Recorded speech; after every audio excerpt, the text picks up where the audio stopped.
even for the famous Amy Fleming, right? Break a leg. Episode 6 begins with a strange silence hanging over Heartland.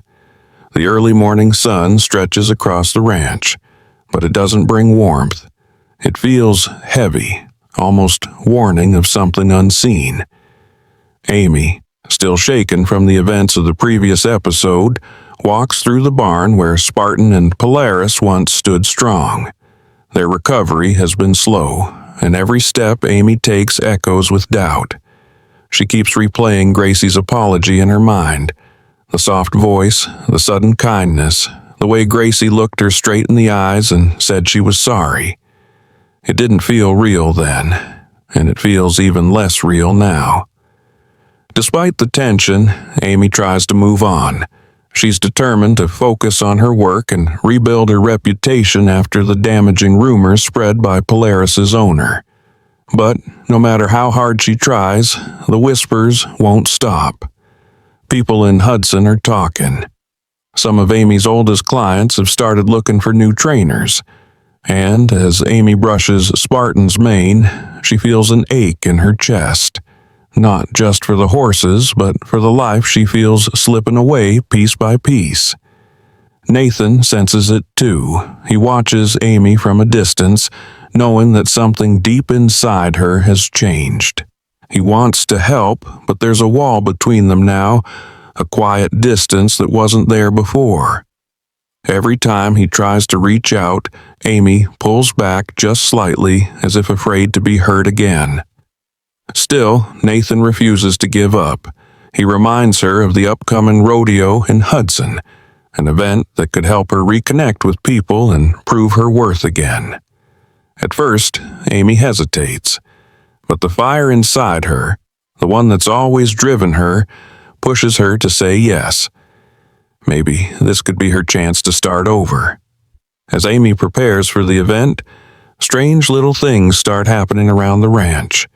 Tools are misplaced, feed is left open, and one morning, Amy finds a note stuck to the barn door.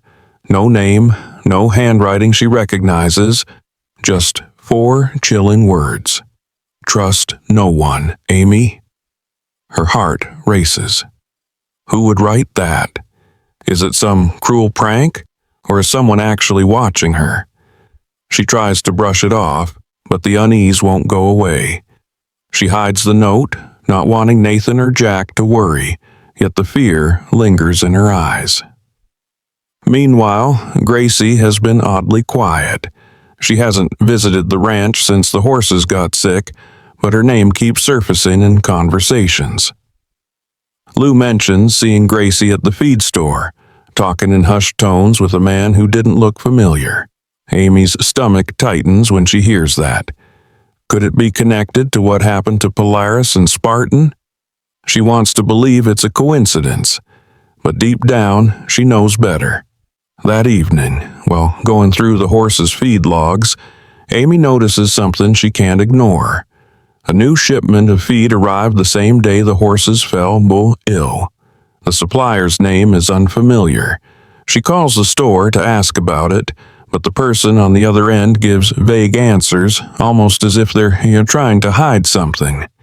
A chill runs down Amy's spine. The camera of the mind pans closer to her face. Confusion turns into realization. She's connecting the dots one by one. Someone wanted those horses to get sick. Someone tampered with the feed, and Amy might finally have proof. But before she can dig deeper, Spartan suddenly whinnies in distress from the stable. Amy runs toward him, heart pounding, only to find his stall door wide open, even though she swore she locked it just moments ago.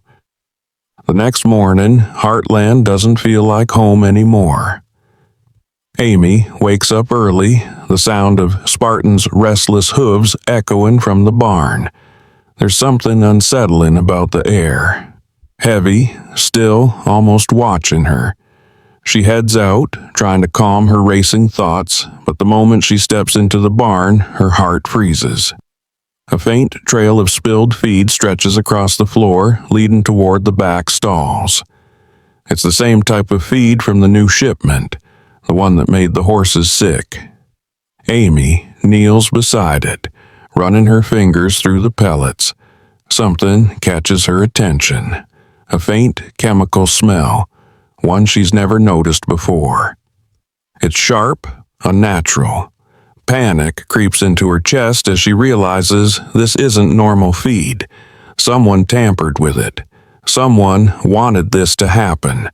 She quickly grabs her phone and takes a few photos, determined to show proof to Jack and Nathan.